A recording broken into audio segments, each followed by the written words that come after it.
joined Trinamool Congress thinking that they might be getting a ticket to contest. Our first and foremost priorities are the interest of the people residing in the state. And if someone can align with the party's ethics, values and party's ideologies and keep their self-interest aside and people's interest foremost, I think we are ready to welcome any of such individuals who belongs to some other party. And if someone who doesn't align to that ideology and principle is open to go to some other political party. So we are not here to accommodate an individual based on his own self-interest. If someone has any self-interest and someone has any agenda, he wants to accommodate and put his own interest above the party's principle, party's ideologies and people's interest. It's a democratic country, he is free to do whatever he wants. How confident are you that the ITC will be able to defeat your party like? Yes, what do you expect by looking at the crowd and the enthusiasm that is being on display since morning? I am surprised to see that people have gathered in such large numbers. This only speaks volumes about the anti-incumbency that the NPP government has developed against itself.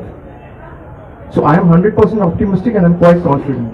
Rest, as I said, in a democracy, people is the last word. We should leave it to their wisdom and judgment, and then I think that. We should wait for their. Yeah. And as you rightly pointed, BJP has been talking about this double engine model government, the double engine model of governance. Now NPP is in NDA. The Prime Minister belongs to NDA. The Chief Minister belongs to NDA. We have a BJP government in the center and we have an NDA government in the state. But look at the healthcare facilities, look at the infrastructure, look at the educational system. An abode of clouds has turned into a heaven of corrupts. This is extremely shameful.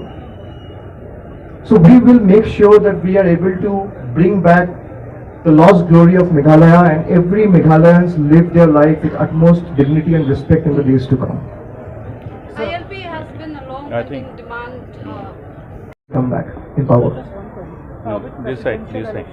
The interest of the state, this kind of thing becomes inconsequential and irrelevant.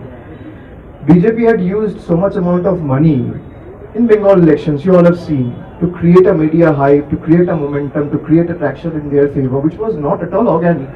So money helps you to some extent, but it's not enough to win the confidence of the people. In a democracy, people are the last word. They're using money, they're using unethical way, they're indulging into unethical horse trading every now and then. We are also seeing what's happening in states like Maharashtra, what happened in states like Madhya Pradesh, what happened in states like Goa before the last election. And this has been their trademark. So they want to use money, we want to go to the people and let people decide whether they want to choose money power or whether they want to choose the manpower. So the party stand on not will not support something that is unethical. We had a SC president for the last 5 years. Have you seen the president of the country open or utter a word when Hathras occurred, when Unnao occurred, when Lakhimpuri Kheri occurred? Not a word. A president of the country who belongs to the scheduled caste was not invited when foundation stone laying ceremony of Ram Mandir was held. Out of 200 Pandits, one Dalit was not invited. You want to honor the ST community, you address their problems. More than 90% of the cases implicated, those who are implicated in ST cases, 90% of the court cases are pending. You want to address the ST communities, why are you cutting down on the ST quotas in students, scholarships and all? If you want to address the ST problems, why do you have one after another atrocities in BJP ruled states against the STs? You will see BJP topping the charts, states like Karnataka, Madhya Pradesh, and I put this on record. They are topping the charts when it comes to crime against ST, when it comes to crime against ST women, when it comes against crime against ST kids. States like Maharashtra, and this is NCRB's data, not my data. You go and do a little bit of data digging, you'll find yourself. So what's the point? You want to empower the ST community? You give him or her the absolute independence to work freely. You had a Dalit president who couldn't utter a word who was not honored when Ram Mandir's foundation stone laying ceremony was held. You're talking about now ST representation. You want to play caste dynamics just to serve your own political vested electoral interest. You're not actually interested in uplifting the ST community or doing actual development for them. So Trinamool Congress, whatever I said, let BJP address it. I am telling this on the record. Trinamool Congress will support their candidate. Let them come out and record and say 90% of the ST cases, after the ST president is chosen to power, after the ST president, I have the highest amount of regard for Srimati Draupadi Murmu and her political legacy. But let her also come on record and tell her in 3 months after I'm chosen to office, after I'm voted to power, after I'm elected to the president's office, all 90% court cases will come down to zero. Let her come and say that SC/ST student scholarship will not be reduced.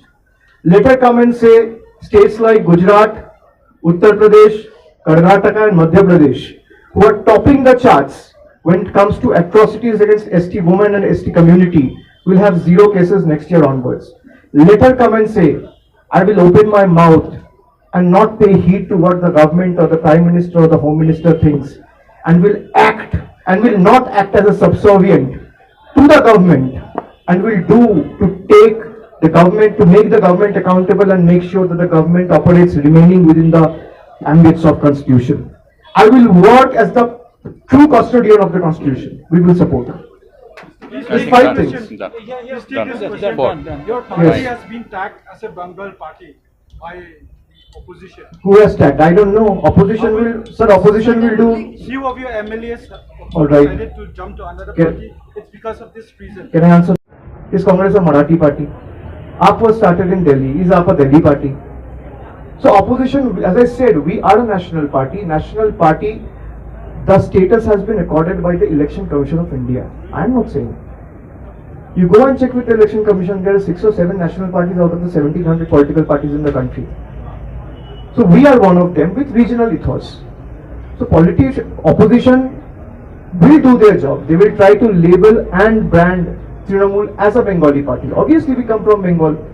But I have the guts to put this on record in front of camera. Next time when a BJP, like you're shooting questions to me, with all modesty and humbleness, I will request you, next time a BJP leader comes to the state, you should shoot the same question to him. Like I am putting this on record and saying that in the next 6 months when we have a new government in Meghalaya, Meghalaya will not be ruled from Bengal. Can the BJP leader put this on camera on record that Meghalaya will not be ruled from Delhi or Madhya Pradesh or Maharashtra or Gujarat? Let them put this on record. Alright? Any more questions? You ran a very successful campaign in West Bengal. So I think 4 o'clock. first question, like I said, that every state has its own culture. So the Bengal campaign in the context that you are asking the question is completely different. When we plan like we started the membership drive, when we draw the campaign or formulate the campaign, we will definitely put the right perspective and place the right thought into perspective and design the campaign in that way. But it doesn't have to be in the similar lines like the ones in Bengal. Why don't you commit for winning? That's what I'm saying. The mistake that BJP did in Bengal, they thought Bengal is Gujarat. Bengal is not Gujarat. If you think Meghalaya is Bengal, Meghalaya is not Bengal. Every state has its own identity, its own values, its own ethos, its own culture, and its own history. We have to respect that. I don't want to deliberately put something on the people of Meghalaya just because Trinamool Congress is ruling the state of West Bengal. We are in power in West Bengal, and I think the kind of governance that we have been able to offer, which is quite sustainable and conclusive, we have to offer that same welfare schemes and make the development more sustainable in the long run. Like Mamata Banerjee is empowering every caste creed community, the women, the SC, the ST, everything on the same lines will be planned, incorporated, keeping the culture of Meghalaya ethics of Meghalaya, ethos of Meghalaya, and values of Meghalaya in mind. Thank you. Any other state to keep on its old promises. So the first and foremost challenge is to make sure that every Meghalayan in the state is exposed, or rather have the access to the best healthcare facilities, to the best education system. When it comes to the welfare schemes, every person, even sitting at the remotest of areas, has the access to the government welfare schemes, and the government delivers them at their doorstep, like we have done in Bengal. The government actually go to your doorstep to deliver the public schemes, the welfare schemes. You don't have to stand in queue. So that is the model of governance Mamata Banerjee has created. That the government will go to your doorstep to deliver the government schemes and the poll promises that it made, whether it's ration, it's healthcare facilities, and every year we will do there will be some mechanism in place to make sure that you're able to get, get the benefits of the welfare scheme that has been announced by the state government. All right? Time.